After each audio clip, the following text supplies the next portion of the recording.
The wedding in Macedonia has a great tradition. Wedding customs are in excessive number. Some of them are the same for the whole territory of the country, but some of them are common only for a certain region. Many stories exist in Macedonian culture related to wedding customs or events that connect them to wedding customs. Such is the story of Kuklitsa, an interesting place near the village of Kuklitsa, where there is an interesting stone town, an area consisting of over 120 naturally formed stone pillars, representing individual forms, dolls built in volcanic rocks and 4 to 10 meters high, created from ancient times, even before people lived there. But people in the past, wanting to explain the scene there, invented an interesting legend that has been passed down through generations to this day. The story begins like this. In the shadows of the forgotten time, in the village of Kuklitsa, where nature drew its masterpiece, there lived a girl whose beauty surpassed the sun itself. She was in love with the young craftsman Stoyan, who built homes with his own hands, but also built lies. Stoyanka from the upper neighborhood, as she was called, followed Stoyan every day with a look full of hope and love. She hoped that her love would give birth to a family and fruit with Stoyan. Hope grew as time passed. Over time, Kuklitsa became too narrow for Stoyanka, who was expecting, and for Stoyan, it seemed like a big crossroads for the rest of their life. However, Stoyan's heart was divided. His eyes often turned to Stoyanka from the lower neighborhood, who had wealth that could provide him with a carefree life. And so, between two Stoyanka, one rich and the other beautiful, Stoyan made a choice that would change everything. He made the choice on the day of the wedding. Stoyan hoped that he had chosen the right path without thinking about what he had done to Stoyanka, who was leaving her aside. But this choice will be the reason for the further course of events.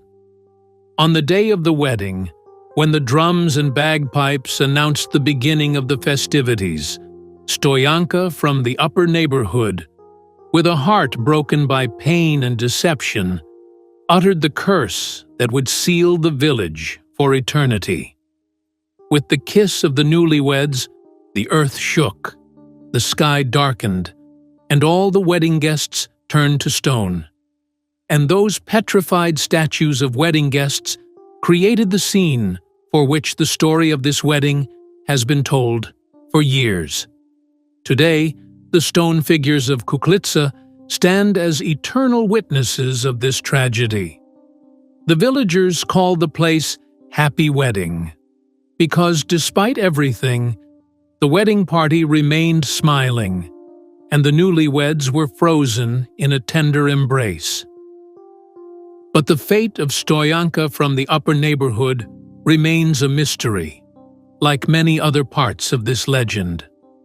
Over time, the story of Kuklitsa became part of the village, inspiring visitors to fill in the blanks with their imaginations. Some believe that the spirit of Stoyanka from the upper neighborhood still watches over the village, waiting for the day when the curse will be lifted and the stone figures will come to life again, freed from their stone captivity.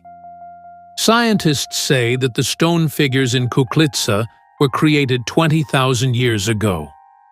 The vertical erosion of the volcanic rocks created dolls taller than 10 meters, which even today dominate the same surroundings. Over time, nature has carved rare masterpieces out of them. This place is protected by the Agency for Natural Rarities under the Ministry of Environment. In accordance with the Law on Nature Protection of the Republic of Macedonia, the Kuklitsa site has been declared a protected area of the third category, a natural monument since 2008. This is due to the fact that it represents a complex of preserved geoforms and is a kind of geomorphological natural monument with exceptional educational, tourist, and cultural significance.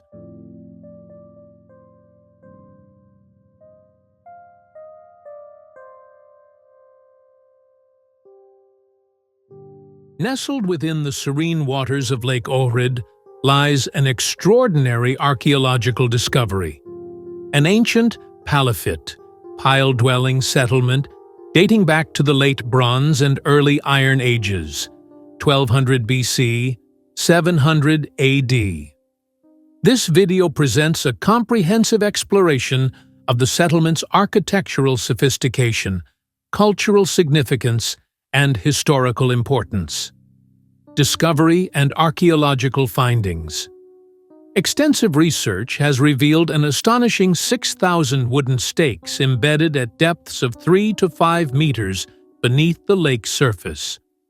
These stakes are believed to have supported a communal wooden platform upon which approximately 20 prehistoric residential structures once stood.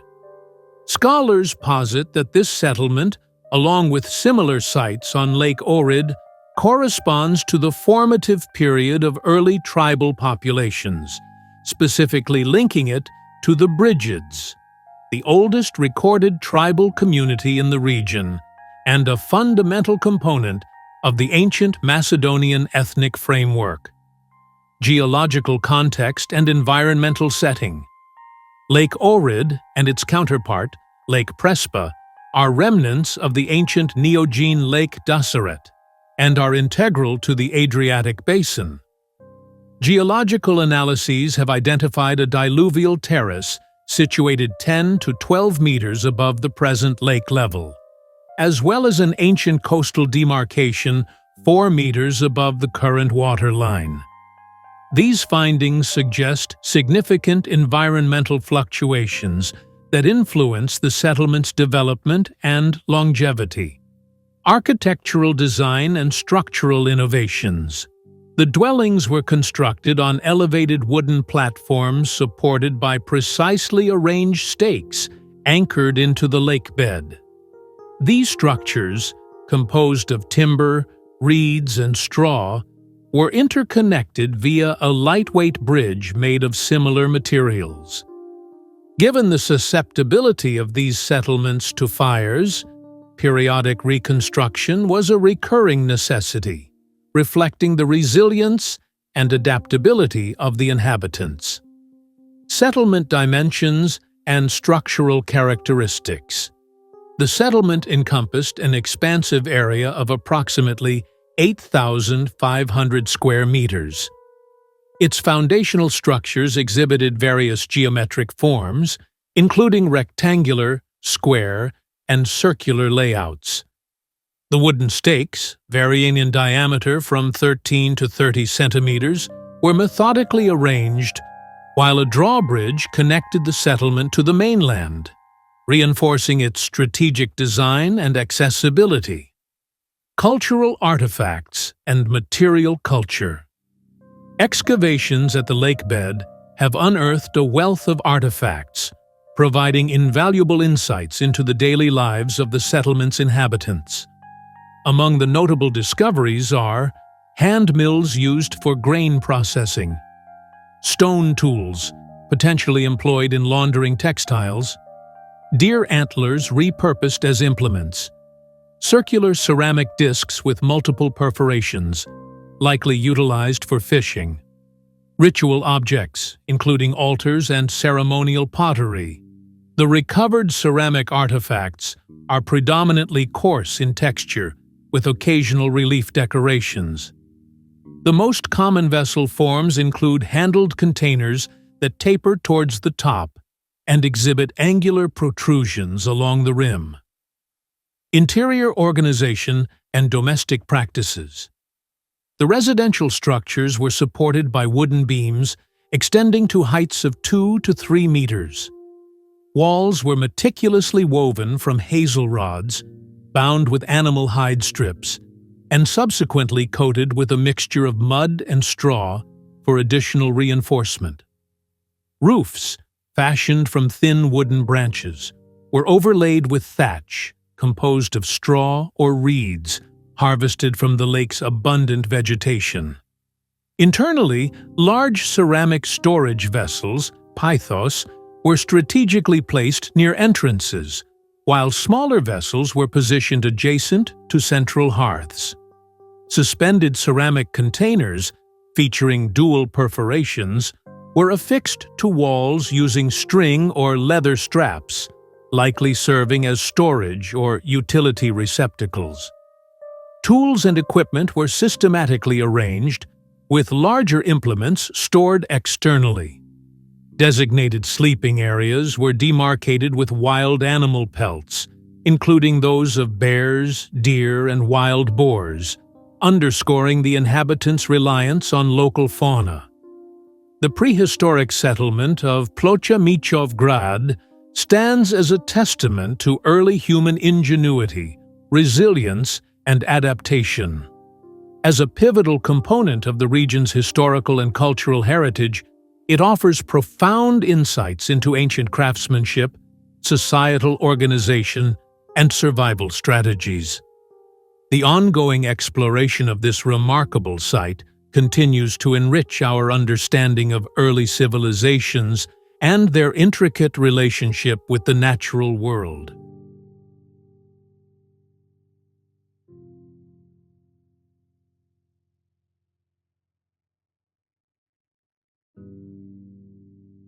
Echoes of the legends about the name of town, Kavadartsi. First story. Once, nestled between the rolling hills and verdant valleys, lay the tranquil villages of Rushtani and Uvo. The villagers lived in harmony with the land, their lives intertwined with the fates of their cattle, which grazed freely upon the lush meadows. Among them was an elderly man named Nikola Chulev, known for his wisdom and his herd of prized cows. One fateful day, as the sun dipped below the horizon, painting the sky in hues of fiery orange and crimson, Nikola noticed the absence of his favorite cow. Distraught, he set out to find her, his heart heavy with worry. His search led him to a midden near the edge of the forest, where he finally spotted the cow. Relief washed over him, but it was short-lived. The cow, perhaps startled by her owner's approach or sensing her impending fate, refused to be caught. Nikola's patience frayed with each failed attempt, and in a moment of anger, he hurled a stone at her, an act that would forever change the course of history. The stone struck the cow, and she fell, her leg broken. With a heavy heart, Nikola did what he believed was merciful. He ended Cow's suffering and began to skin her right there, beneath the ancient trees that stood as silent witnesses. Word of Nikola's deed spread quickly, and the spot where the cow fell became known as Kravadar. It was here that the villagers of Rushtani and Uvo, drawn by the land's fertility and the abundance of water, decided to build their new home. As years turned into decades, the settlement grew into a bustling town. The story of Nikola and the cow was passed down through generations, a reminder of the passion and pain that laid the foundations of their home. The town, now a city, thrived, and the name Kavadartsi echoed with the legends of its origin. And so, the city stands today, a testament to the enduring spirit of its people, and the legends that gave it life. The tale of Nikola Chulev and his cow remains etched in the memory of Kavadartsi, a story of loss and new beginnings, of a man and a cow whose fates were intertwined with the destiny of a city. Second story. In the shadow of the retreating Austrian armies, the land that would become Kavadartsi lay in a precarious balance. The year was 1690, and the Austro-Turkish War had just ended, leaving behind a trail of destruction and a people desperate for safety. The once thriving settlement of Duquesne, now a ghost of its former self, was abandoned as its people sought refuge from the chaos that followed the war. Among the refugees was the Velejano family, known for their resilience and strength. They led a group of survivors towards a new hope, a tower built by the Turks near the monastery of Saint Demetria. It stood as a lighthouse on the left bank of the Velica River, promising protection and a new beginning. As they settled around this tower, the Velejano family's spirit inspired others to join them. Families from all around, carrying the weight of their past and the hope for a better future, came together to form a new community. They named it Velejan, in honor of the family that guided them through their darkest times. The years passed, and the settlement grew. The people of Velejan worked tirelessly, transforming the land into a place of prosperity and peace.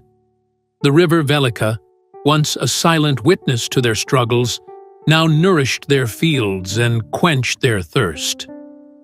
By the end of the 18th century, Velejan had become a larger settlement, known throughout the Tikva region. It was a place where the echoes of the past mingled with the laughter of the present. The toponym Kavadar, later known as Kavadartsi, was not just a name, but a testament to the enduring spirit of its people.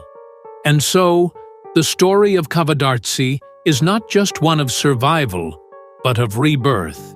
It is a tale woven through the ages, a reminder that even in the aftermath of war and desolation, humanity can find a way to rise again, to build a home filled with love, courage, and unity.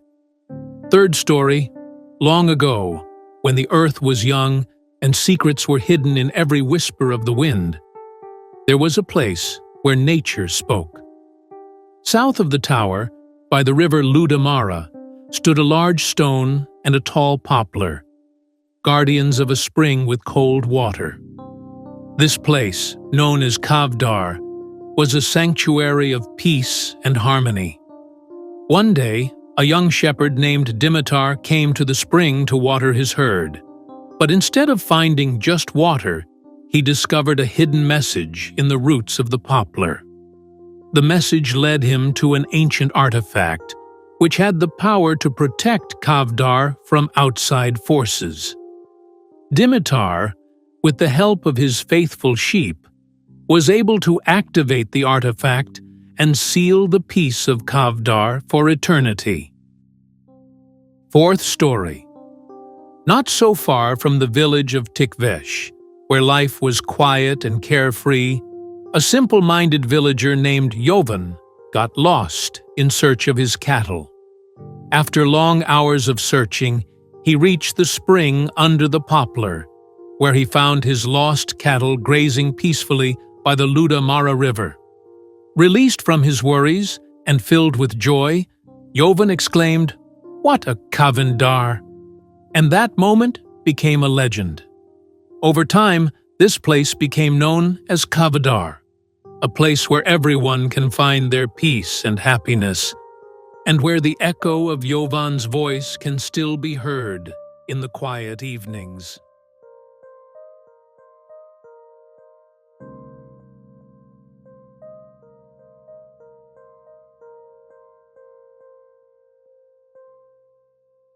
Fishing on Lake Doiran using mandra and phalacrocarax with old traditional Doiran boats and appropriate fishing tools is a true cultural heritage.